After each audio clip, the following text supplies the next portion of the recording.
Trono de vidro capítulo 2 Vossa Alteza, disse o capitão da guarda, fazendo uma reverência. Ele se endireitou e retirou o capuz, revelando o curto cabelo castanho. A função do capuz certamente fora intimidar Selaena, fazer com que ficasse submissa. Como se um truque assim tão simplório pudesse funcionar com ela. Mesmo irritada, Selaena ficou surpresa ao ver o rosto dele pela primeira vez.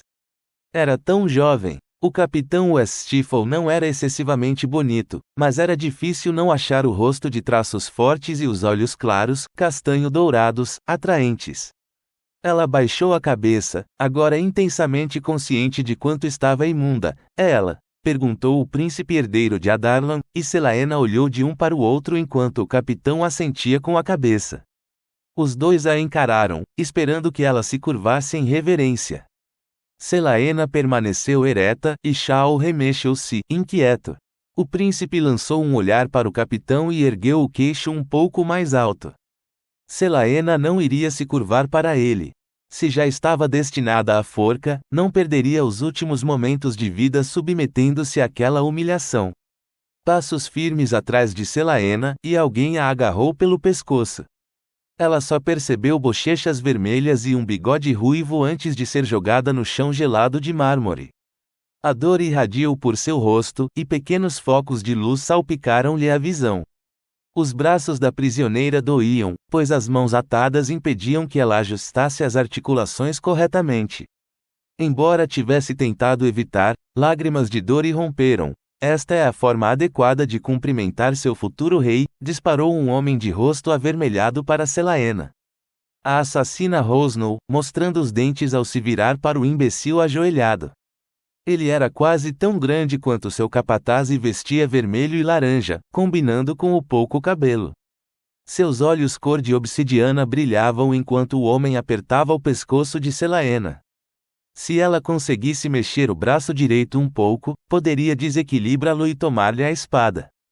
Os grilhões pressionavam o estômago da prisioneira, e a raiva faiscante lhe afogueava o rosto. Depois de um longo momento, o príncipe herdeiro falou: não compreendo que sentido há em forçar alguém a se curvar quando o propósito do gesto é mostrar lealdade e respeito. Suas palavras demonstravam um profundo tédio. Selaena tentou olhar para o príncipe, mas só pôde ver um par de botas de couro negras descansando no chão branco. Está claro que você me respeita, Duque Perrinton, mas é um tanto desnecessário se esforçar tanto para obrigar Selaena Sardofaen a ter a mesma opinião. Nós dois sabemos muito bem que ela não tem apreço pela minha família. Talvez sua intenção, então, seja humilhá-la. O príncipe pausou, e Selaena poderia jurar que seus olhos pousaram nela por um breve momento, mas acho que já é o bastante. Ele fez outra pausa e então perguntou: você não tem uma reunião com o tesoureiro de Endovier? Não quero que se atrase, principalmente depois de ter vindo até aqui só para encontrá-lo. Compreendendo que havia sido dispensado, o torturador de Selaena grunhiu e soltou a assassina. Selaena descolou a bochecha do mármore, mas permaneceu deitada até que ele se levantasse e fosse embora. Se algum dia conseguisse escapar, talvez procurasse esse tal Duque Perrinton para retribuir a gentileza. Ao se levantar, Selaena franziu a testa ao perceber a mancha que deixara no chão impecável e ao escutar o tilintar dos grilhões ecoando pelo salão silencioso. Mas ela fora treinada para ser uma assassina desde os 8 anos quando o rei dos assassinos a encontrou quase morta às margens de um rio congelado e a levou para seu forte. Depois de tudo o que passara, nada a humilharia, muito menos o simples fato de estar suja. Depois de recompor seu orgulho, ela jogou a longa trança para trás de um dos ombros e levantou a cabeça. Seus olhos encontraram os do príncipe. Dorian Avilarde sorriu para Selaena. Era um sorriso polido, repleto de charme cortesão.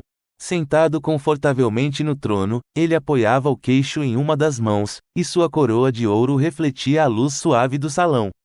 O emblema dourado da serpente alada real lhe ocupava todo o peito. Um manto vermelho cobria graciosamente o príncipe e o trono. Mas algo em seus impressionantes olhos azuis, da cor das águas dos países do sul, e no contraste que faziam com seus cabelos negros a deixou sem reação por um instante. Ele era extremamente belo e não devia ter mais de 20 anos. Príncipes não deveriam ser bonitos. Eles são criaturas revoltantes, arrogantes, estúpidas. Como é injusto que seja membro da realeza e bonito. Celaena trocou o peso do corpo de um pé para outro enquanto o príncipe franzia a testa para ela, avaliando-a. Achei que tivesse pedido a você que a limpasse, disse ele ao capitão Weststifle, que deu um passo à frente. Celaena esquecera que havia mais gente no salão, olhou para os trapos que usava e para a pele encardida e não conseguiu suprimir uma pontada de vergonha. Que estado mais miserável para uma moça que um dia já fora tão bela! À primeira vista, os olhos de Celaena pareciam azuis ou cinzentos, talvez até esverdeados, dependendo da cor das roupas que usasse. De perto, porém, a ambiguidade de tons era ofuscada pelo anel de ouro que envolvia suas pupilas. Mas eram seus cabelos dourados, que ainda retinham vestígios do antigo esplendor, que chamavam a atenção da maioria das pessoas. Em resumo, Celaena Sardofaen fora abençoada com algumas características atraentes que compensavam a mediocridade dos outros traços, e, no início da adolescência, ela já descobrira que, com a ajuda de cosméticos, os traços comuns podiam facilmente passar por extraordinários. Agora, porém, postava-se diante de Dorian Aviliard sentindo-se quase um rato de esgoto. Celaena sentiu as bochechas queimarem quando o capitão Weststifle falou, não queria fazê-lo esperar. O príncipe herdeiro balançou a cabeça quando Shao estendeu a mão na direção de Celaena, não se preocupe com o banho agora. Já posso ver que ela tem potencial. O príncipe endireitou a coluna, concentrado em Celaena, não acredito que tivemos o prazer de nos conhecer formalmente. Mas como você já deve saber, sou Dorian Aviliard, príncipe herdeiro de Adarlan, e talvez agora o príncipe herdeiro da maior parte de Erylia. Celaena ignorou a onda de emoções amargas que sentiu ao ouvir o nome maldito, e você é Celaena Sardofaen, a maior assassina de Adarlan. Talvez a maior assassina de toda Erylia. Ele pareceu perceber os músculos tensionados de Celaena e levantou as sobrancelhas negras e bem cuidadas. Você parece um pouco jovem demais. O príncipe apoiou os cotovelos nas coxas antes de continuar. Escutei histórias fascinantes sobre você. O que está achando de Endovier depois de ter vivido com tanto luxo no Forte da Fenda? Canalha arrogante, mais feliz impossível, cantarolou ela, enquanto enfiava as unhas pontiagudas nas palmas das mãos. Depois de um ano, você parece mais ou menos viva. Pergunto-me como isso é possível quando a expectativa de vida nestas minas é de apenas um mês. Um mistério fascinante, sem dúvida, respondeu ela, piscando maliciosamente e ajustando os grilhões como se fossem luvas de renda. O príncipe herdeiro virou-se para o capitão. Ela tem a língua bem afiada, não? E não fala como alguém da ralé. Eu realmente espero que não, interrompeu Celaena. Vossa Alteza, corrigiu Shao, ríspido. O que? Perguntou ela. Você deve chamá-lo de Vossa Alteza. Celaena lançou-lhe um sorriso zombeteiro e voltou a se concentrar no príncipe. Dorian Aviliard, para a surpresa da assassina, gargalhou. Você sabe que agora é escrava, não sabe? Será que não aprendeu nada com sua sentença? Se os braços de Celaena não estivessem atados, ela os teria cruzado. Não sei como trabalhar em uma mina pode ensinar qualquer coisa além do modo certo de segurar uma picareta, e você nunca tentou escapar. Um sorriso perverso apareceu lentamente no rosto da assassina, uma vez. O príncipe levantou as sobrancelhas e voltou-se para o capitão Weststifle. Isso ninguém me contou. Celaena se voltou para trás e viu Shao lançar ao príncipe um olhar culpado. O capataz-chefe me informou esta tarde que houve apenas um incidente. 3 meses, 4 meses, corrigiu ela. 4 meses, disse Shao. Depois que Sardofaen chegou, ela tentou fugir. Celaena aguardou o resto da história, mas o capitão claramente não tinha intenção de. Continua lá. Mas essa não é nem a melhor parte. Há uma melhor parte? Perguntou o príncipe herdeiro, com a expressão do rosto entre a perplexidade e um sorriso. Shao encarou Celaena, furioso, antes de começar a falar. É impossível escapar de Endovier. Seu pai se certificou de que cada vigia de Endovier fosse capaz de acertar um esquilo a 200 passos de distância. Tentar escapar é suicídio, mas você sobreviveu, disse o príncipe para Celaena. O sorriso de Celaena desapareceu quando as lembranças do incidente retornaram. Sim, o que aconteceu? Perguntou Dorian. Os olhos de Celaena endureceram, frios como gelo. Perdi o controle. É assim que você explica o que fez? Indagou o capitão Weststifle, indignado. Ela matou o capataz e mais 23 guardas antes de ser capturada. Estava a uma unha da muralha quando os soldados finalmente a nocautearam. E, disse Dorian. Celaena se irritou. E, você tem ideia da distância entre as minas e a muralha? O príncipe a encarou com a expressão vazia. Ela fechou os olhos e suspirou dramaticamente. São 110 metros desde a minha cela. Eu pedi que alguém me disse, e, repetiu Dorian, capitão Weststifle, até onde os escravos costumam chegar quando tentam fugir das minas. 1 metro, murmurou ele. Normalmente os guardas de Endovier os atingem antes que consigam avançar 1 metro. O silêncio do príncipe herdeiro não era a reação que Celaena desejava. Você sabia que era suicídio, disse ele, finalmente, e sua expressão estava mais séria. Talvez tivesse sido má ideia mencionar a questão da muralha, pensou ela. Sim, respondeu Celaena, mas eles não mataram você. Seu pai ordenou que me mantivessem viva o máximo possível para que sofresse toda a miséria que Endovier tem a oferecer, respondeu Celaena, sentindo calafrios que não tinham nada a ver com a temperatura do corpo. Eu não tinha intenção alguma de escapar. A pena nos olhos do príncipe fez com que Celaena quisesse bater nele. Você carrega muitas cicatrizes? Perguntou o príncipe.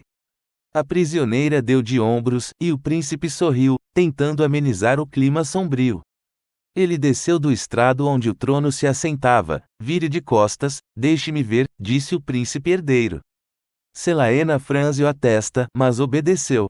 Shao, alerta, se aproximou um passo. Não consigo vê-las com tanta sujeira, reclamou o príncipe, inspecionando a pele exposta por entre os rasgos da blusa de Celaena.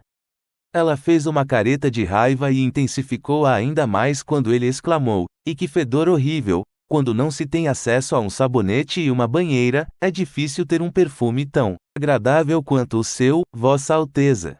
O príncipe herdeiro estalou a língua e andou lentamente ao redor da assassina, avaliando-a.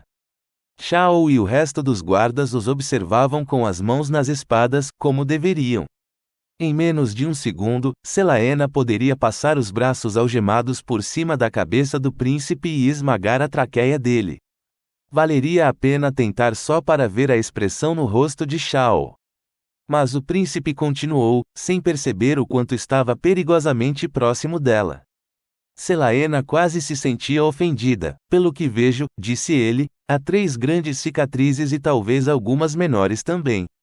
Não tão horríveis quanto eu esperava, mas, bem, os vestidos irão escondê-las, suponho. Vestidos, repetiu Celaena, sem entender, tão próxima dele que podia ver cada detalhe do paletó do príncipe e sentir o cheiro, não de perfume, mas de cavalos e de ferro. Dorian sorriu. Que olhos impressionantes você tem!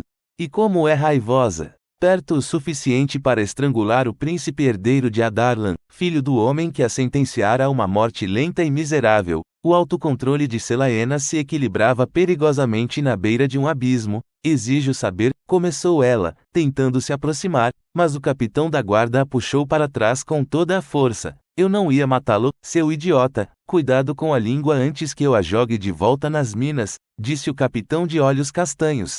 Ah, não acho que você faria isso. E por que não? Replicou Shao.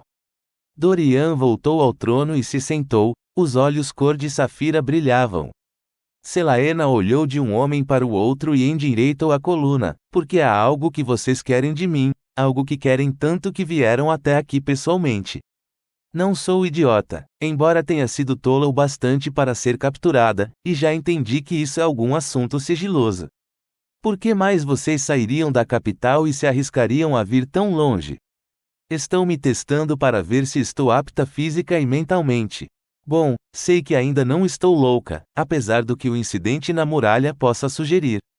Então exijo saber por que vocês estão aqui e que serviço desejam de mim, se é que não estou destinada à forca. Os homens trocaram olhares. Dorian entrelaçou os dedos. Tenho uma proposta para você. Selaena sentiu um aperto no peito. Nunca, nem nos sonhos mais fantasiosos, ela imaginara que teria a oportunidade de falar com Dorian Aviliard em pessoa. Poderia matá-lo tão facilmente, arrancar-lhe aquele sorriso do rosto, poderia destruir o rei como ele a destruíra. Mas talvez a proposta do príncipe herdeiro pudesse proporcionar sua fuga. Se passasse pela muralha, conseguiria fugir. Correr e desaparecer nas montanhas e viver em solidão, na escuridão verde da floresta, com um tapete de folhas de pinheiro sob os pés e um cobertor de estrelas sobre a cabeça. Era realmente possível. Ela só precisava passar pela muralha. Já chegara tão perto, estou disposta a ouvir, disse Selaena.